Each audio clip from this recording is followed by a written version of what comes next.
কতটুকু অশ্রু গড়ালে হৃদয় চলে সিক্ত, কত প্রদীপ শিখা জ্বালালে জীবন আলোয় দীপ্ত, কত ব্যথা বুকে চাপালে তাকে বলি আমি ধৈর্য।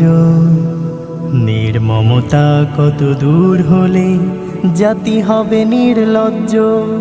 আমি চিৎকার করে কাঁদিতে চাহিয়া করিতে পারিনি চিৎকার, আমি চিৎকার করে কাঁদিতে চাহিয়া করিতে পারিনি চিৎকার। বুকের ব্যথা বুকে চাপাই নিজেকে দিয়েছি ধিক্কার। কতটুকু অশ্রু গড়ালে হৃদয় চলে সিক্ত, কত প্রদীপ শিখা জ্বালালে জীবন আলোয় দীপ্ত।